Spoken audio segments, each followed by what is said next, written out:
Hey folks, Quill18 here. This is a quick video showing you the decks that I used to beat the heroic bosses. I tried a lot of gimmicky things, and it turned out for the first two bosses, just really solid, normal, everyday ladder decks were perfectly fine. Maexxna, I don't even know how to say it. The final spider boss here did require a little bit more of a specialized deck, just because this web wrap is really annoying. Not to mention, she starts with two spiders in play at the start of the game. The 1/2s, where if you kill them, they spawn two 1/1s.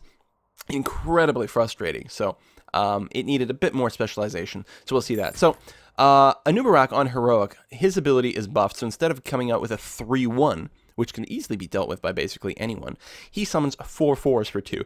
I could put that on the board every turn. Now, and I apologize, my voice is still completely shot. My first attempt to beat that was actually to build an Ancient Watcher-based Priest deck.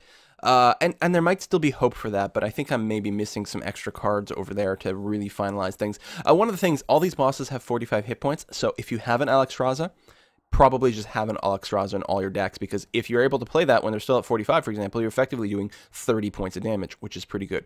I don't have an Naxxramas, and I think that that's probably why the Priest deck was just a little too slow to do it. So instead, I ended up playing a very standard Druid Watcher deck. Kind of an old school thing. This is one I used to play on the ladder when I played on the ladder regularly several months ago.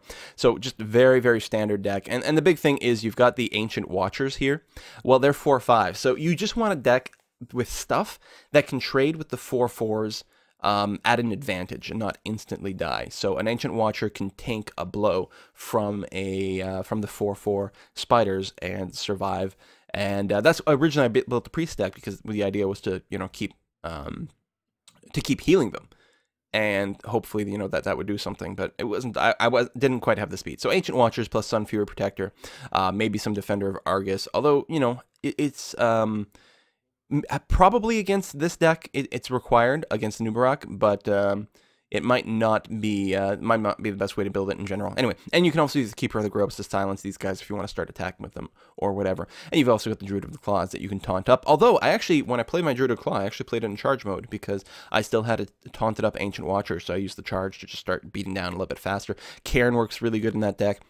That deck also plays those 2/8 taunt guys that if they die, you get a creature from your deck put into play. So the Black Knight works really well for that, just to kill one off, and then you get something. I did kill one when I played, but I think I actually just hit it for 4 with a Yeti and then swiped it, and it actually gave me an Ancient of Lore, which is great, but you don't get the battle cry when something comes into play that way. So it was just a vanilla 5/5. But still, having a 5/5 on the board helped get me a lot of control. So that's what I used to build to beat Anub'Rekhan. The Grand Widow, I used exactly the same deck that I used to beat her in normal. The big change with her abilities, well, she's got more hit points, and her ability, her super arcane missiles, costs 1 instead of 2. And maybe she's got different cards or something, I don't recall exactly. But I just ended up playing my Murloc deck again. The idea being empty my hand as quickly as possible to make sure her super arcane missile ability doesn't go off. Murlocs are stronger and faster if you get the right draw. They're very draw dependent. Just a Zoo deck is generally more consistent. I enjoy playing the Zoo deck on the ladder a lot more, because while it's still slightly draw dependent, it's not quite as tricky. I didn't actually try this against the Widow. This deck might have worked perfectly fine as well, but if you can get away with playing Murlocs, then you always do. And then finally, we've got Maexxna. Now let's go back and talk about her, because hers is the trickiest of all the abilities, but also the most predictable. Maexxna is the way you say it, or something like that. So what's tricky about her is, first of all, she actually starts with a 1/2 spider things in play. The 1/2 spiders, where if you kill them, they come back with 1/1s. So she starts off with a lot of board control.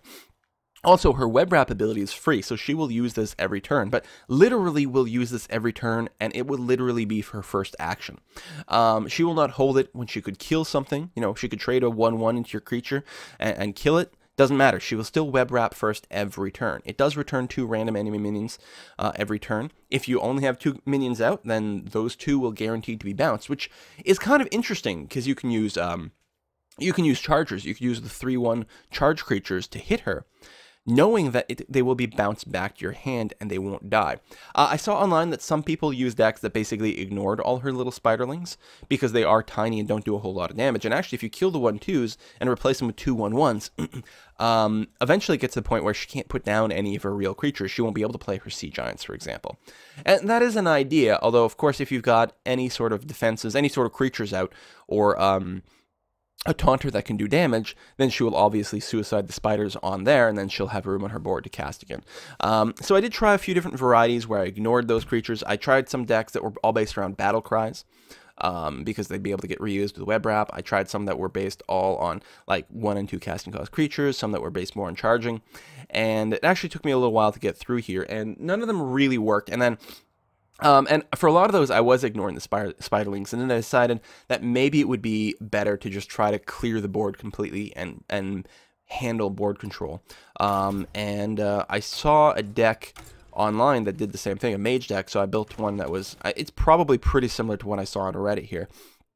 The idea being, try to wipe the board and gain control. Now, Maexxna does not have any kind of card draw ability. So if you can get her to the point where she's just sort of top decking, you can probably control the game at this point. So this is based around that. We've got lots of things that can kill those little spiders. We've got the Arcane Missiles, Elven Archers, which will also bounce back to your hand, Arcane Explosion, Frostbolts for things that are slightly bigger. Wild Pyromancer also really helps with the board clear. Like one Wild Pyromancer plus, an Arcane Explosion or something like that. There's lots of different ways to do it. Frost Nova will freeze the board. I ended up casting this once when they literally had a board full of stuff, including a Sea Giant. I did have some board clear in my hand, but it just bought me an extra turn. So the idea is you just delay. Ice Block is in there as well until you can get board control. Because she starts with creatures on the board, and because she's constantly bouncing your creatures, it's very hard for you to gain board control for a while. So you need to buy time. I think I got down to something like 3 hit points before I was finally able to get to the point where her board was cleared and she had no creatures in hand. And then it was at that point I was just able to start picking away at her 45 hit points. So the other creatures in here are all things with, we've got more stuff with Battle Cry, for example, 2 more board sweepers in terms of Blizzard and Flame Strike. Mana Worm doesn't have a Battle Cry, but it is a cheap, and also it combos well with your spells.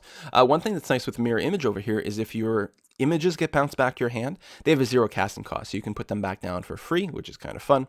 And yeah, so there we go. That's the deck that I eventually used to beat Maexxna with. I can't remember if this beat her the first time or if I needed 2 tries. I actually may have beat her the first time with this. I think the Murlocs took a couple of tries, but I think the Druid Watcher deck, when I finally started playing this as opposed to my Priest Watcher, I think I was able to beat Anub'Rekhan on the first one, but I can't recall. Anyway, those are my deck lists. Make sure to pause if you want to, write things down, but there you have it, and good luck beating the heroic Arachnid quarter. See you next time, folks. Bye-bye.